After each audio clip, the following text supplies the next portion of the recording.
Assalamualaikum warahmatullahi wabarakatuh. Perkenalkan, kami dari kelompok 1 ingin mempresentasikan hasil kerja kami, yaitu pada Quran Surat Al-Imran ayat 190 sampai 191. Sebelumnya, perkenalkan anggota kelompok kami. Yang pertama, Atta Hirziyasani. Yang kedua, Hamidatun Nafiah. Yang ketiga, Siti Sepia. Yang keempat, Febriani Coirul Hidayah. Untuk materi selanjutnya akan dijelaskan oleh Mbak Febriani Coirul Hidayah. Kepadanya saya persilakan.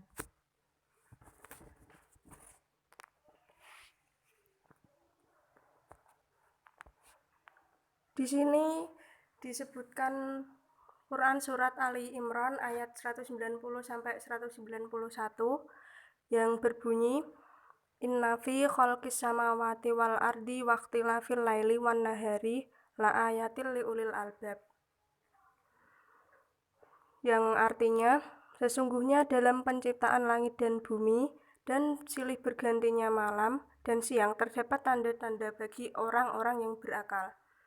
Untuk ayat 191 yaitu alladzina yadhkurunallaha qiyaman wa qu'udan wa ala junubihim yatafakkaruna fi khalqis samawati wal ardi rabbana ma khalaqta hadza batilan subhanaka faqina adzabannar, yang artinya yaitu orang-orang yang mengingat Allah sambil berdiri atau duduk atau dalam keadaan berbaring dan mereka memikirkan tentang penciptaan langit dan bumi seraya berkata, Ya Tuhan kami, tiadalah Engkau menciptakan ini dengan sia-sia, maha suci Engkau, maka peliharalah kami dari siksa-siksa neraka. Selanjutnya yaitu kajian linguistik. Di sini ayat ini disebutkan kata al-albab, yaitu merupakan bentuk tunggal dari lubun yang artinya akal. Qiyama wa qu'uda merupakan bentuk tunggal dari qaim dan qaid yang artinya berdiri dan duduk. Fakina ada benar memiliki makna jadikan amal soleh itu sebagai tameng bagi kami dari azab neraka. Dalam ayat 191, ayat ini lebih menekankan kepada konsep tentang ulul albab, yaitu orang-orang yang tidak pernah melalaikan Allah dan dia tetap mengingat Allah sekalipun dalam keadaan berdiri, duduk atau dalam keadaan berbaring, dan mereka memikirkan tentang penciptaan langit dan bumi seraya berkata, Ya Tuhan kami, tiadalah Engkau menciptakan ini dengan sia-sia, maha suci Engkau, maka peliharalah kami dari siksa neraka.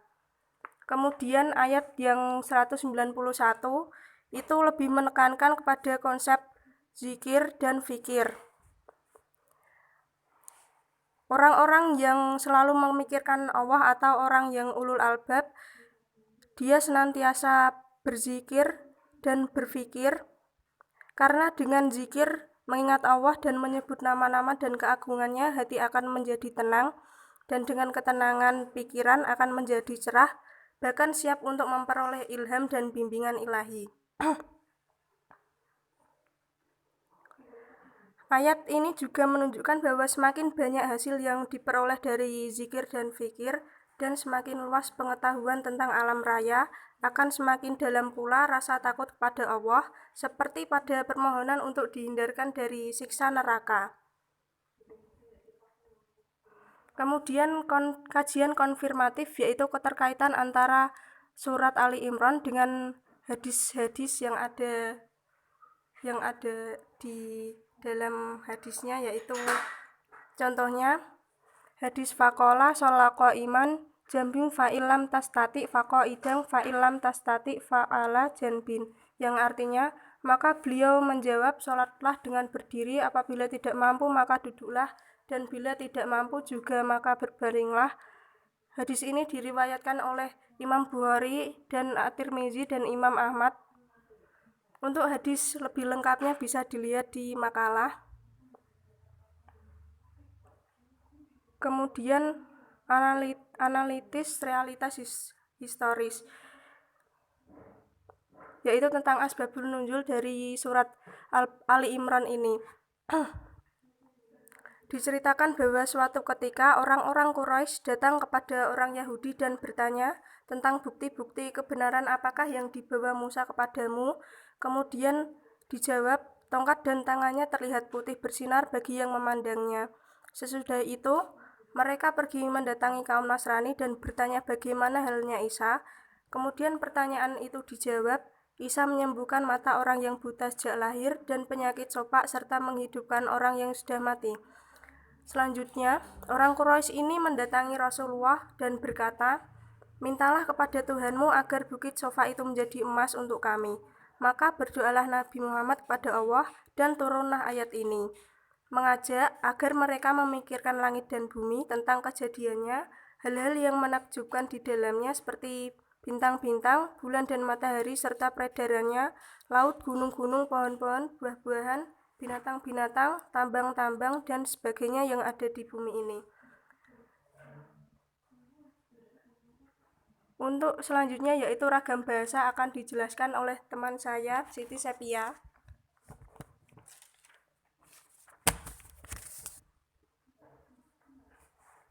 Baik. Ragam bahasa. Ragam bahasa di sini biasa disebut sebagai bahasa yang menjadi penciri. Jadi, di dalam Quran surat Al-Imran ayat 190 sampai 191 itu terdapat sebuah ayat yaitu la ayatin liulil albab, yang berarti terdapat tanda-tanda bagi orang-orang yang berakal. Inilah salah satu fungsi yang diberikan kepada seluruh manusia, yaitu agar mereka dapat menggunakan akal tersebut untuk merenungi tanda-tanda yang telah diberikan oleh Allah. Sebagai contoh, Allah dapat mengganti siang dan malam, indahnya gunung-gunung. Di situ dapat dibuktikan bahwa Allah lah yang maha segalanya. Selanjutnya, analisis generalisasi. Pada Quran surat Al-Imran ayat 190 sampai 191 terlihat bahwa orang-orang yang berakal itu disebut sebagai ulul albab. Ulul albab adalah orang yang melakukan dua hal, yaitu tazakur dan tafakur. Tazakur yaitu mengingat Allah dan tafakur yaitu memikirkan ciptaan Allah. Ulul albab adalah orang-orang yang akalnya sempurna dan bersih, yang dengannya dapat ditemukan berbagai keistimewaan dan keagungan mengenai sesuatu. Tidak seperti orang yang buta dan gagu yang tidak dapat berpikir. Yang dimaksud tidak seperti orang yang buta dan gagu yang tidak dapat berpikir itu seperti orang yang ketika melihat sesuatu, seperti contoh saya melihat pohon, saya langsung mengagungkan nama Allah dalam hati seperti ini. Sungguh besar, sungguh indah ciptaan Allah. Dan biasanya orang yang berulul albab itu dalam keadaan apapun selalu ingat Allah, dalam keadaan berdiri, duduk maupun tidur itu selalu berzikir atas nama Allah.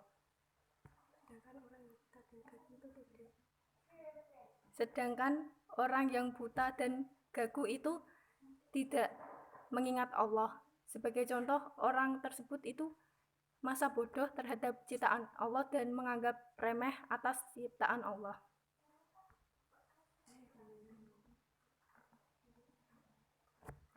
Selanjutnya, kritik praktis atau hikmah yang dapat diambil dari Quran surat Ali Imran ayat 190 sampai 191 sebagai berikut. Yang pertama, langit sebagai naungan kita. Yang kedua, hanya Allah yang mengetahui beberapa lapis langit. Manusia tidak akan mengetahuinya Allah yang mengganti pergantian siang dan malam. Allah melakukannya supaya seimbang bagi bumi dan manusia dapat bekerja pada siang hari dan beristirahat pada malam hari. Yang ketiga, Allah memberikan akal yang berfungsi untuk mengenal dan mengingat Allah. Yang keempat, Allah menciptakan ciptaannya sebagai sarana untuk manusia berpikir akan keagungan Allah. Yang selanjutnya yaitu hubungan antara Al-Quran surat Al-Imran ayat 190 sampai 191 dengan pendidikan, terutama pendidikan Islam. Yang pertama, sumber pendidikan Islam adalah Al-Quran. Siapapun orang yang mempelajari Al-Quran dan dapat mentafsirkannya pasti akan mendapatkan ilmu di dalamnya. Yang kedua, materi pendidikan. Materialisme adalah sebuah aliran filsafat pendidikan yang menyatukan bahwa terdiri dalam materi. Yang ketiga, pengetahuan. Dan yang keempat, sikap dan keterampilan. Keduanya dalam pendidikan disebut afektif dan psikomotrik. Jika dilihat dari segi aspek tarbawi, dapat ada lima aspek. Yang pertama, menuntut ilmu merupakan kewajiban bagi setiap muslim, seperti yang tertera dalam hadis tolabul ilmi faridotun ala kulli muslimin wal muslimatin. Yang kedua, akal manusia hendaknya digunakan untuk memikirkan, menganalisa, dan menafsirkan segala pemikiran Allah. Yang ketiga, dalam belajar tidak boleh memikirkan zat Allah karena manusia memiliki keterbatasan dalam hal tersebut dan dikhawatirkan akan terjerumus dalam berpikir yang tidak sesuai. Yang keempat, jika seseorang memiliki renungan, ia memiliki pelajaran dalam segala perkara. Yang kelima, hendaknya manusia mempercayai bahwa semua penciptaan Allah tidak sia-sia. Cukup sekian dari kami. Apabila ada banyak salah, kami dari kelompok 1 minta maaf. Wabillahi taufiq wal hidayah. Wassalamualaikum warahmatullahi wabarakatuh.